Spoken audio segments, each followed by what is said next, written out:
Onésimo Mollado Brito, like uno. Saludos al supermaestro Ángel, al equipo VIP de producción y a la comunidad Verdugo. Maestro, de acuerdo con los comentarios de Pedro y Enrique, el tema de las pensiones es muy complejo.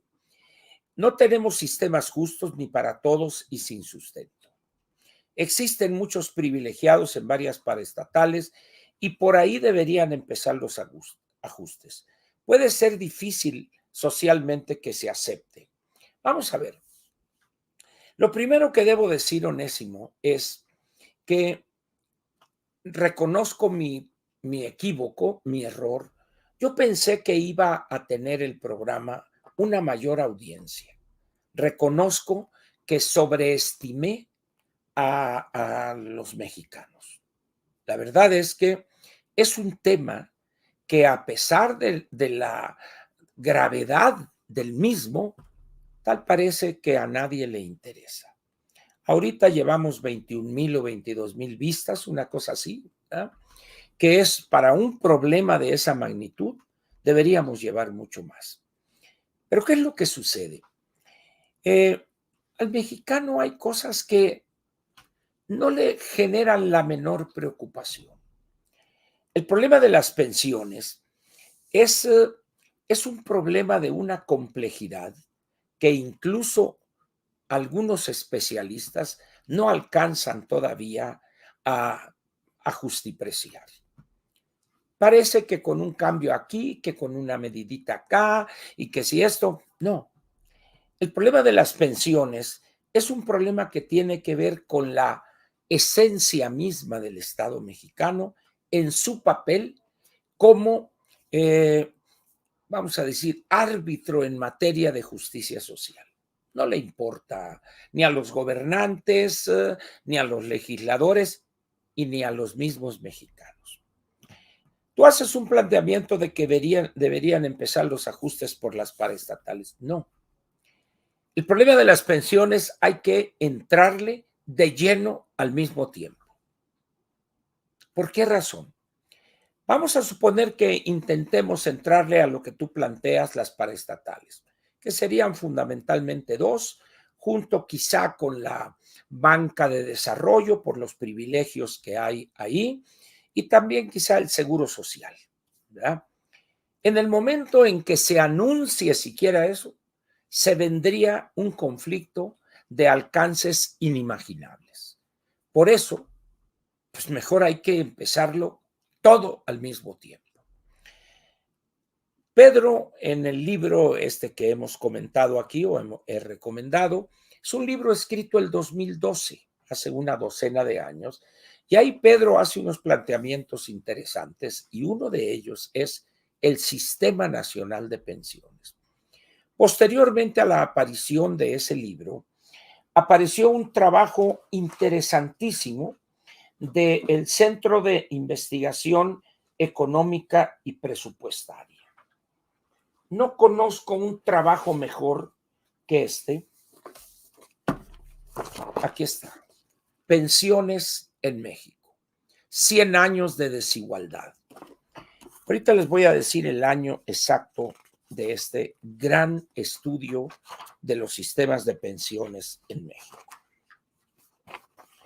Creo que esto tiene como unos 8 años, yo creo que se planteó. Déjenme ver aquí dónde viene alguna fecha o si viene al final. Este tipo de trabajos, el CIEP ha acostumbrado obsequiarnos a los interesados con un tema al año. Ese año fue las pensiones, en otros casos fue los servicios de salud, etcétera, etcétera. Este es el de las pensiones, junio del 17. Hace 7 años este trabajo, 7 años. Y hace aquí un recuento pormenorizado de los sistemas de pensiones de Comisión Federal, de Petróleos Mexicanos, del Seguro Social, etcétera. Y se ve la desigualdad, la inequidad que priva en nuestras pensiones. Estamos hablando de sistemas públicos de pensiones. Sistemas privados son otra cosa. Mientras los que están con la ley del 73 e incluso a partir del 97 con la única opción de las cuentas individuales, son los parias del sistema, vamos a decir, frente a los pensionados de Pemex y de CFE específicamente. Y en el caso del IMSS como IMSS patrón, aun cuando hubo un ligero cambio en años recientes. En esas condiciones, convivir con esas grandes desigualdades genera un gran problema. Imaginemos a alguien que está trabajando en el sector privado con cuenta individual y luego le ofrecen un trabajo en Petróleos Mexicanos donde se desempeña un sexenio, 6 años. Y luego de ahí se va a Comisión Federal, otros 6 años, y luego se va por allá al sector privado y unos 2, 3 años. Y dice, bueno, pues yo tenía en las cuentas individuales, tenía 8 años, más 6 y 6 ya son 20, ya creo que puedo ver acá, sí. El único problema es que dada la gran diferencia de sistemas, es casi imposible la acumulación o la agregación de eso. De ahí, pues, que lo más correcto o lo único correcto es crear un sistema integral, un sistema nacional de pensiones, donde estuvieran incluidos todos los que trabajan en México, todos, absolutamente todos, que podría ser el común denominador quizá, mejorando un poco a los que están con la ley del 73 y las cuentas individuales. Segundo, todos deben estar con cuentas individuales. ¿Por qué? Porque los sistemas de reparto no tienen viabilidad alguna en México desde hace muchos años. Y eso está planteado, se sabía a raíz de la experiencia en Chile, se supo perfectamente eso. Entonces, eso requiere un acto de autoridad, porque si se somete a consideración esos cambios del Congreso, nunca se van a hacer. Pero para que ese acto de autoridad se lleve a cabo, se requieren otras condiciones. De tal manera, pues, que en este país esto va a seguir hasta que estemos un poco más del borde del precipicio. Ahorita estamos en el borde del precipicio. Con un empujoncito que demos y posiblemente lo vamos a dar en el siguiente gobierno. La plática de ayer abundó en la parte final, en los últimos quizá 20 minutos, de el impacto cuantitativo de esta reforma absurda que planteó el presidente ahora con que 100% de valor de reemplazo, etcétera. Es una soberana estupidez.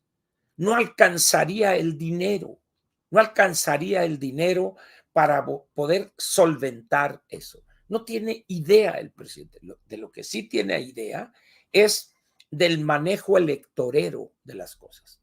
Pero ¿qué es lo que sucede? Pues que yo no sé si se fijaron ustedes en un dato que dio Pedro, que de las 70 y tantas mil personas de cuentas individuales que quisieron pensionarse, solamente 8,000 lograron eso.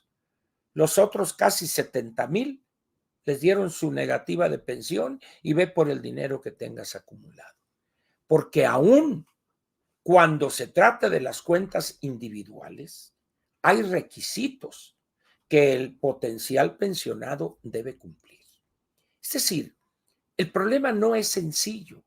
El problema empieza desde que personas supuestamente informadas, profesionistas con posgrados dicen, es que mi Afore, ¿cuál pinche Afore de usted, hombre? Usted no tiene ninguna Afore, usted tiene una cuenta individual.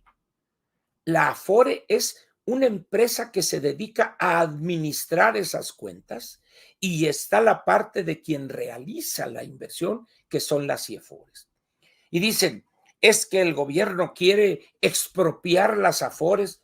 Pues lo único que va a expropiar son escritorios y computadoras, porque las Afores ni siquiera son dueñas propietarias del edificio o del espacio en un edificio donde están.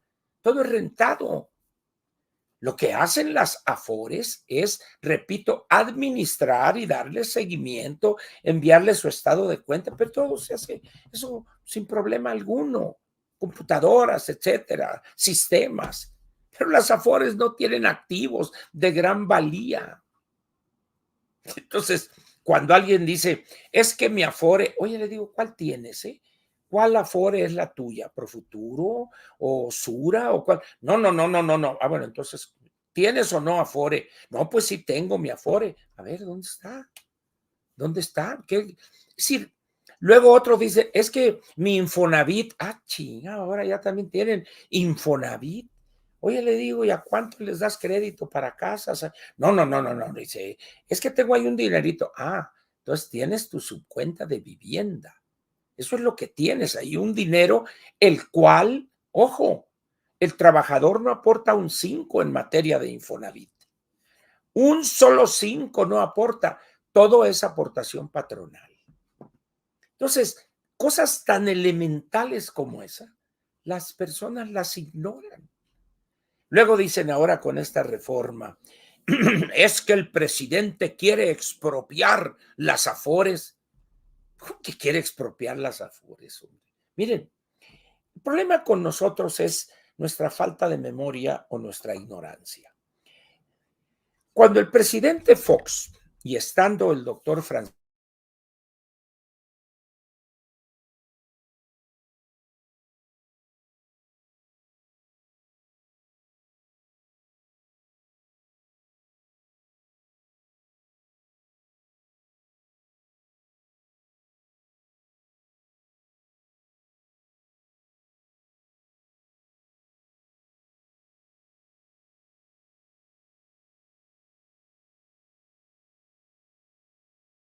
ahí está, muy bien.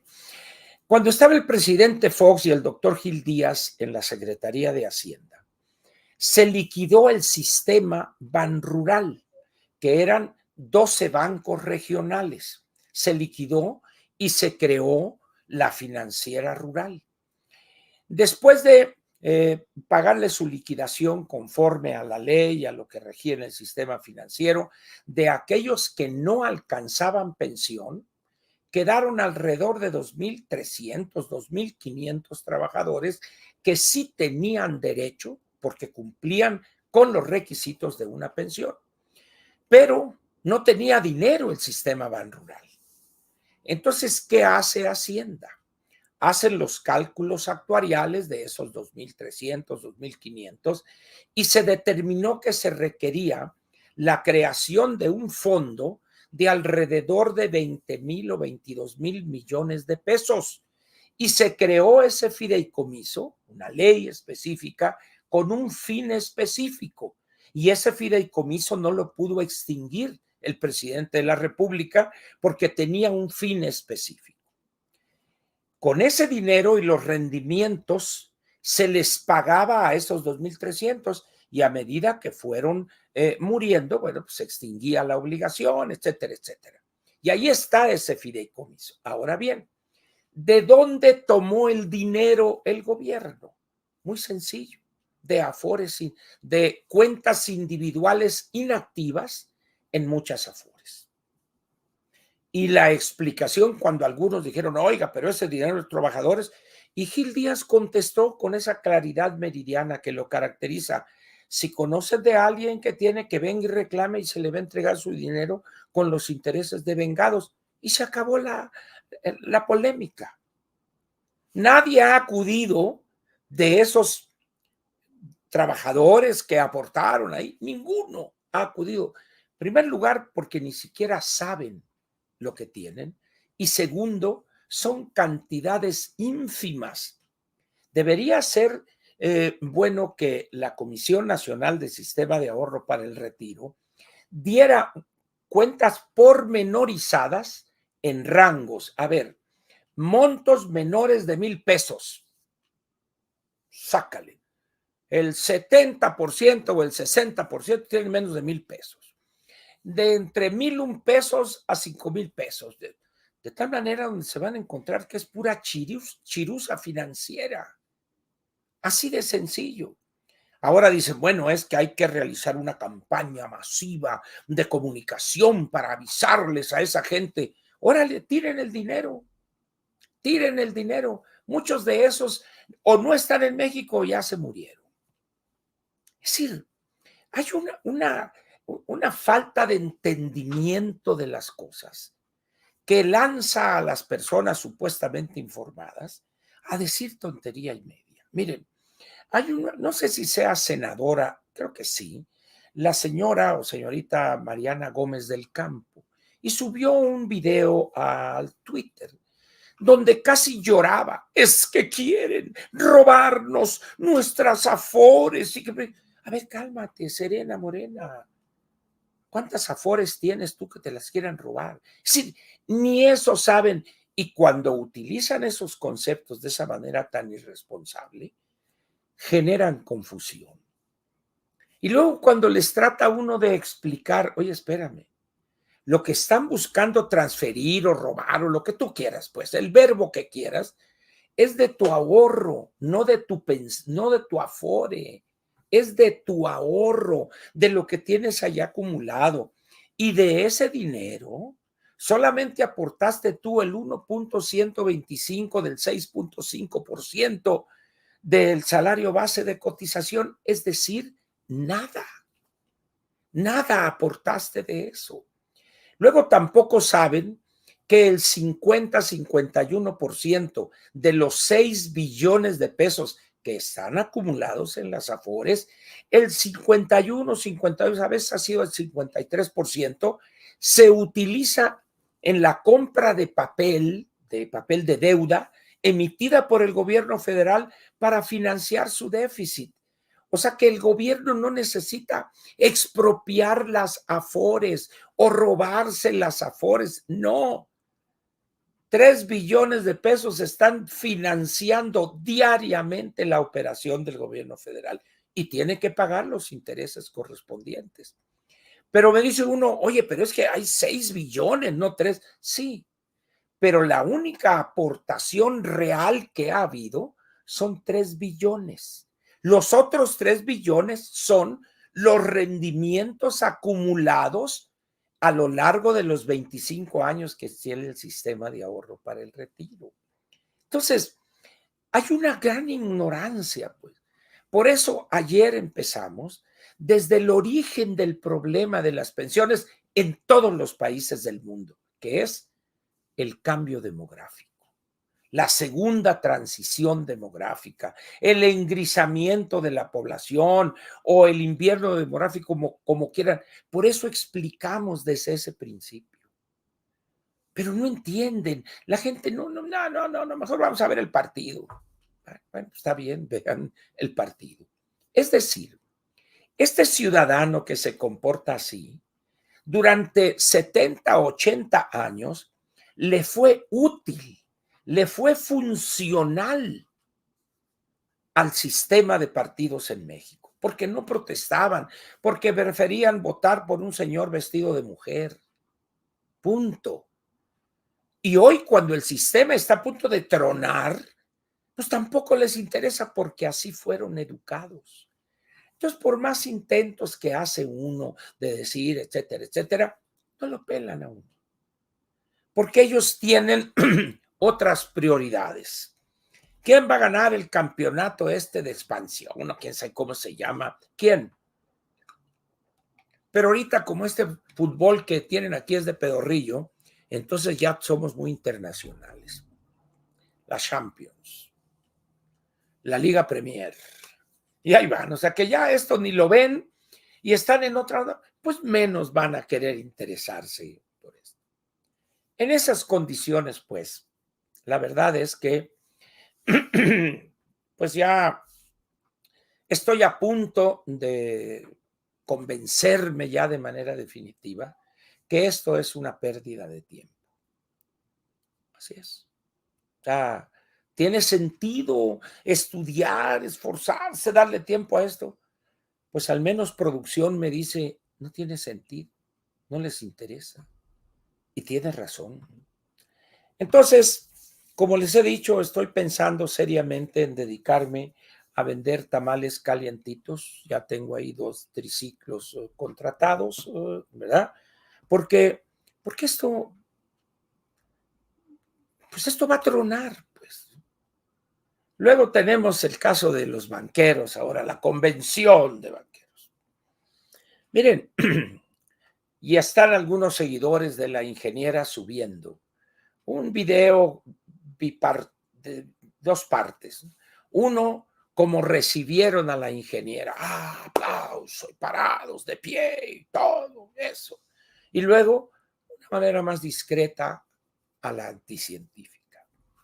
Yo me pregunto, ¿acaso pensarán que eso garantiza el triunfo en la elección?